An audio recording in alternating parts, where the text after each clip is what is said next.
बिस्मिल्लाहिर्रहमानिर्रहीम। तो आज हम डिस्कस करेंगे हेमाटोलॉजी एंड ऑन्कोलॉजी पैथोलॉजी।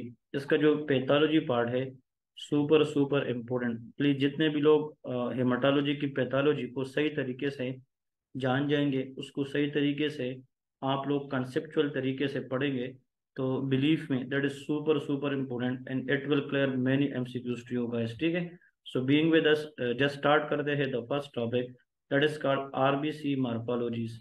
अब देखिए, सबसे पहले अगर हम आते हैं what is meant by morphology, तो morphology is the word use for shape of RBC. इसकी जो स्ट्रक्चर है उसको हम क्या कहते हैं, मॉर्फोलॉजी। लेकिन अगर आप लोगों से कोई ये पूछे कि यार आरबीसी की जो नॉर्मल मॉर्फोलॉजी है, तो ये तो हमने ऑलरेडी डिस्कस भी किया है। 2-3 दिन पहले हम जब एरिथ्रोसाइट आरबीसी की फिजियोलॉजी पढ़ रहे थे, तो उसमें मैंने आप लोगों को क्लियर कट बताया था कि आरबीसी की जो नॉर्मल मॉर्फोलॉजी है दैट इज बाई कनकेव।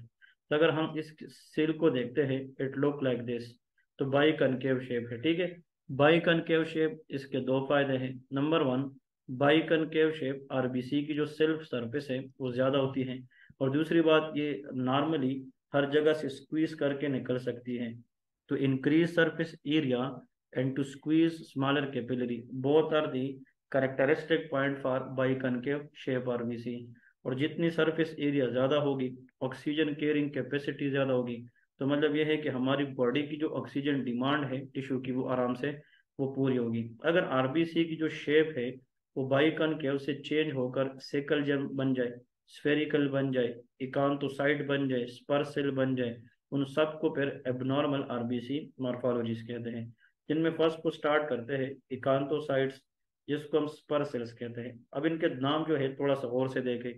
अगर मैं आरबीसी की जो साइज मतलब शेप है मैं ड्रा करता हूँ लाइक दिस, फिर एक और आरबीसी है, इसकी जो फॉर एग्जांपल मैं शेप इस तरह ड्रा करता हूँ, तीसरी आरबीसी की जो शेप है वो मैं कुछ इस तरह ड्रा करता हूँ।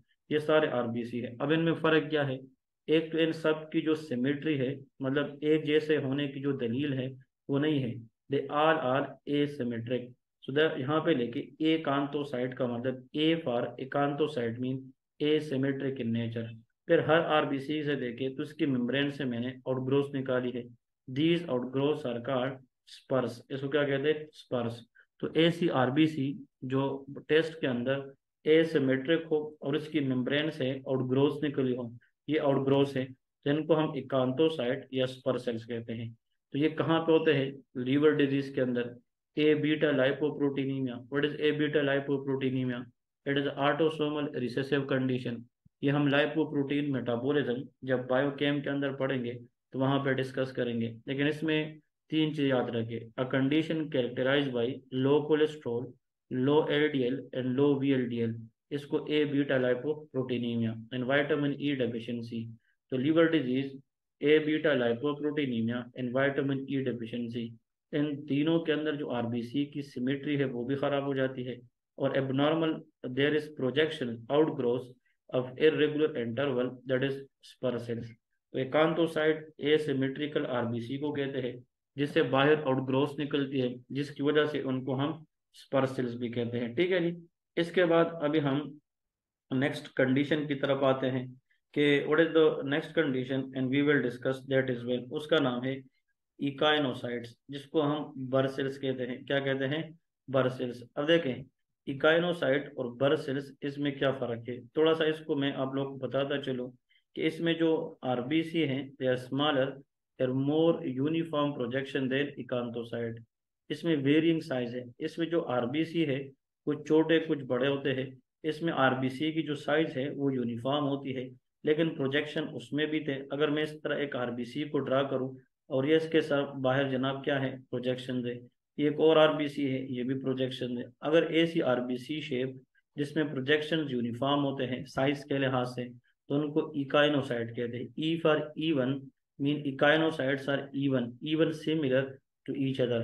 तो लीवर डिजीज में, ईएसआरडी में, एंड स्टेज रीनल डिजीज में, पायरुवेट काइनेज डिफिशियंसी। ये सिर्फ नाम याद रखें कि एकांतोसाइट, इकाइनोसाइट, ये सारी आरबीसी मॉर्फोलॉजी के मसलों में आते हैं। द नेक्स्ट वन जहाँ पे एमसीक्यूज है वो मैं बताता रहूंगा। नाउ डेक्रोसाइट, डेक्रोसाइट को टीयर ड्रॉप सेल कहते हैं। इस तरह ये देख आरबीसी है, ये फॉर एग्जाम्पल जिस तरह आंसू है, और इसकी जनाब जब आंसू गिरती है तो इस तरह प्रोजेक्शन होती है, जिसका टीयर ड्रॉप। ये बोन मेरो इन्फिल्ट्रेशन की वजह से myelofibrosis, the classical example on bone marrow biopsy in myelofibrosis that is called tear drop cell. ये भाई याद रखे एग्जाम के अंदर, myelo mean myeloid series, fibrosis mean death. जब बोन मेरो के अंदर सेल की डेथ होती है तो फिर हर एक सेल की प्रोडक्शन रेट कम हो जाती है। तो आरबीसी इतनी लोअर स्पीड से बनती है कि आहिस्ता आहिस्ता जब ब्लड की तरफ एलोंगेट करती है तो it look like tear drop cell. तो प्लीज एम में से याद रखें कि tear drop cell classically seen in what, myelofibrosis. जब आरबीसी शेड अ टीयर, देखे because it's mechanically squeezed out of it form in the bone marrow. तो जब आरबीसी की प्रोडक्शन माइलोफाइब्रोसिस में कम होती है और वो फिर बोन मेरो जहाँ पे वो बनती है उसका होम है, वहां से प्लाज्मा में आती है तो एक्सटेंड हो जाती है, और एक्सटेंशन ऑफ आरबीसी की वजह से इसकी जो शेप बनती है टीयर ड्रॉप, तो उसको हम क्या कहते हैं, टीयर ड्रॉप सेल। तो tear drop cell is a very very important finding in bone marrow biopsy, specially in the patient of myelofibrosis. ठीक है जी। इसके बाद है शिस्टोसाइट, जिसको हेलमेट सेल्स कहते हैं, वेरी वेरी इंपॉर्टेंट। और एमआरसीपी, इवन के एमआरसीपी के अंदर लास्ट टाइम ये क्वेश्चन हमने देखा है।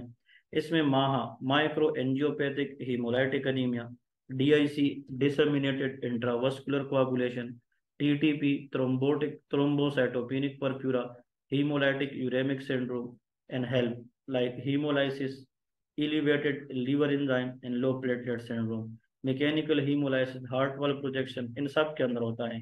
मैं थोड़ा सा आप लोग को बताता चलूँ, लेकिन ये मैं आगे डिस्कस करूंगा, एक एक चीज को हम डिटेल में पढ़ेंगे। अगर एक वेसल है, स्मॉल वेसल, इसमें कोई थ्रोम्बस है, क्लाट है, और इस क्लाट के साथ अगर आरबीसी इस तरह आगे जाएगी तो वो टकराएगी, और क्लाट के साथ जब आरबीसी टकराती है तो RBC will take some fragment from the thrombus. तो ऐसा शेप आरबीसी की जिसमें वो अपने साथ थ्रोम्बस की कोई पार्ट लेके आती है, ये वाली, तो इसको हम हेलमेट से, जिस तरह हमारे सर के ऊपर हेलमेट होता है, इसी तरह आरबीसी जब स्क्वीज या नेरो एरिया से थ्रोम्बस के साथ टकरा के उससे कोई पीस अपने साथ लेके जाती है, तो इसको हम क्या कहते हैं, हेलमेट सेल या शिस्टोसाइट। अब यहाँ पे आप लोग खुद बताएं कि जो थ्रोम्बस के साथ आरबीसी ज्यादा टकराएगी वो स्मॉल वेसल में होगी कि लार्ज में, स्मॉल में होगी। तो मतलब ये प्रॉब्लम स्मॉल वेसल में होती है। तो micro mean small, angio mean vessel, और यहाँ आरबीसी जब टकराएगी तो उसकी लाइसिस होगी, हीमोलाइसिस, और आरबीसी जब टकराएगी उससे हीमोग्लोबिन निकलेगी तो अनीमिया होगी। इसको हम कहते हैं micro angiopathic haemolytic anaemia. We will discuss this in detail later when we discuss their relevant topic accordingly. फिर है डेग्मासाइट्स। डेग्मासाइट्स को बाइट सेल्स कहते हैं, ये G6PD डिफिशियंसी का क्लासिकल है। तो इसमें हेंस बॉडीज और degmacyte, you will discuss this in detail, just wait for it. लेकिन इतना याद रखें कि अगर ये हीमोग्लोबिन है, इसमें जो हीमोग्लोबिन आरबीसी के अंदर हीमोग्लोबिन है, अगर ये एक जगह पे क्लम हो जाते हैं, क्योंकि G6PD पेशेंट में ऑक्सीडेटिव स्ट्रेस बढ़ती है, तो due to increase oxidative stress within the RBC, when hemoglobin clump together, that is known as Hens bodies। और इस हेंस बॉडीज को जब स्प्लीनिक मैक्रोफेज रिकॉग्नाइज करती है और उस पर बाइट करती है, लाइज करती है, तो उनको हम बाइट सेल्स कहते हैं। तो Heinz bodies are denatured haemoglobin, but when it is removed by splenic macrophage, that is known as a answer is bite cell, and that is classically seen in G6PD। इलेप्टोसाइट्स, ये hereditary इलेप्टोसाइटोस में होता है, या hereditary मतलब इलेप्टोसाइटोसिस caused by mutation in gene encoding membrane like spectrin। तो इलेप्टोसाइटोसिस और hereditary स्पीरोसाइटोसिस, इनमें हम डिस्कस करेंगे कि क्या क्या मतलब डिफरेंस है, कौन कौन सी सिमिलैरिटी है, तो आप लोग के साथ विद द टाइम हम डिस्कस करेंगे। ये वाला जो लेक्चर्स है ये सिर्फ इसके लिए है कि जब हम आगे पैथोलॉजी की डिजीजेस पढ़ेंगे, at least you people must know किस तरह के नाम हमने सुने हैं, like acanthocyte, echinocyte, spherocyte, macro ovalocyte, dacrocyte. these all are the different name in different disease for RBC morphology. फिर इसके बाद है स्पीरोसाइट, जो हेरिडिटरी स्पीरोसाइटोज में होती है, क्योंकि जो आरबीसी की जो मेम्ब्रेन स्टेबलाइजिंग प्रोटीन है जो उनको बाई कनकेव शेप में रखती है, अगर उसमें म्यूटेशन आ जाए तो जो आरबीसी है वो हमारे पास क्या होती है, वो स्फेरिकल शेप में कन्वर्ट हो जाती है। ठीक है जी। तो इसलिए उसकी वजह से जो आरबीसी की जो शेप है वो क्या हो जाता है, वो स्फेरिकल बन जाती है। और स्फेरिकल आरबीसी स्मॉलर कैपिलरी से फिर पास नहीं होती, जिसकी वजह से हीमोलाइस होता है। तो cerebral spherocytosis all the time favourite and we will discuss soon, ठीक है जी। तो इसमें अभी हम आगे डिस्कस करेंगे जो स्पिरोसाइट है वो और किस में, ऑटोइम्यून हेमोलाइटिक अनीमिया में भी होता है, ठीक है। और उसमें जो सरफेस एरिया है वो डिक्रीज होता है। अगर ये बाइकनकेव शेप है, उसकी सरफेस एरिया फॉर एग्जांपल अगर यहाँ से लेके जहाँ तक है, तो आप लोगों को पता है जब आरबीसी स्फेरिकल हो जाएगी तो उसमें सरफेस एरिया फिर यहाँ से यहाँ तक होगी। तो स्फीरोसाइट ऐसी आरबीसी है जिसकी सरफेस एरिया कम होती है, और जब सरफेस एरिया कम होगी तो ऑक्सीजन कैरिंग कैपेसिटी भी कम हो जाती है। फिर मैक्रोवेलोसाइट मेगालोब्लास्टिक अनीमिया में होता है। और मेगालोब्लास्टिक अनीमिया के अंदर याद रखें फोलिक एसिड डिफिशिएंसी होती है। इसमें याद रखें कोबालामिन डिफिशिएंसी। सो फोलिक एसिड से मुराद क्या है, दैट इज विटामिन बी 9। और जो कोबालामिन है that is vitamin B 12।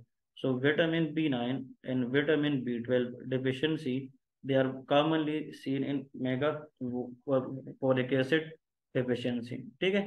Okay, इसमें पॉइंट ये है कि टारगेट सेल्स कौन से हैं इसमें, H B C, haemoglobin C disease, asplenia, liver disease, thalassaemia. इसमें टारगेट ये हार्ट याद रखे, HALT to remember to be hunter, like H B C disease, asplenia, liver disease, इन सब के अंदर टारगेट सेल। लेकिन target cell very important in two, like thalassaemia के अंदर और सिकल सेल अनीमिया, ये क्वेश्चन में आते हैं, वो मैं डिस्कस करवाऊंगा। सिकल सेल डिजीज या सिकल शेप, क्योंकि इसमें जो आरबीसी है उसकी सिकलिंग होती है, और इसकी वजह यह होता है कि इसमें जो क्वालिटेटिव डिफेक्ट है, जो हीमोग्लोबिन है वो क्या करते हैं, वो एक जगह से रिप्लेस हो जाते हैं और वो दूसरी जगह पे जाते हैं, ठीक है जी। इसके बाद नेक्स्ट आरबीसी इंक्लूजन्स क्या है, very important RBC, like iron granules हैं, सेड्रोब्लास्टिक अनीमिया में होता है, इसको हम रिंग सेड्रोब्लास्ट कहते हैं, ठीक है, रिंग सेड्रोब्लास्ट। ये मैं एक एक चीज आप लोग को इंशाल्लाह प्रूफ करूंगा, अभी हम डिस्कस करेंगे। लेकिन इतना याद रखे एक एमसीक्यूज पर एफसीपीएस वाले, क्योंकि कुछ कहते हैं ना, कुछ क्वेश्चन स्टूपिड होते हैं, वो ये है कि सेड्रोब्लास्टिक अनीमिया के अंदर अगर आयरन को हम स्टेन करेंगे तो कौन सा स्टेन यूज करेंगे, प्रूशियन ब्लू स्टेन। तो Prussian blue stain commonly used for important, crucially जो ब्लू स्टेन है वो हमारे पास क्या है, वो आयरन ग्रेन्यूल के लिए हम यूज करते हैं। हावल जोली बॉडीज क्या है, ये फंक्शनल हाइपोस्प्लीनिया। अब वो एक होते हैं ए स्प्लीनिया और एक होते हैं फंक्शनल। अगर स्प्लीन है, spleen is in the body but can't work properly, can't function properly, that is functional hyposplenia. वो सिकल सेल डिजीज में होता है, ए स्प्लीनिया में। इसमें बेजोफिलिक न्यूक्लियर रिमेनेंट होता है ड्यू टू नट आयरन और usually removed by splenic macrophage. फिर इसके बाद बेजोफिलिक स्टिपलिंग, ये तो जब भी आता है, इंपॉर्टेंट वन, ये सिड्रोब्लास्टिक एनीमिया और थैलेसीमिया के अंदर होता है, ठीक है जी। तो ये दो चीजें आप लोगों को याद रखनी है। इसमें फिर अल्फा थैलेसीमिया भी है और बीटा भी होता है। Basophilic ribosomal precipitate do not contain iron. तो ये हम इंशाल्लाह फिर नेक्स्ट टाइम डिस्कस करेंगे, ये आसान है। और इसकी जितनी डिजीज है, इसकी जितनी बीमारियां हैं, वो हम एक एक चीज को इंशाल्लाह हम आगे डिस्कस करेंगे in greater detail.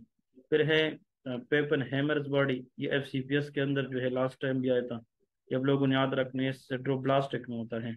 Actually पेपन hammer bodies के अंदर स्पेशली ये बेसोफिलिक ग्रेन्यूल है, लेकिन इसके अंदर आयरन।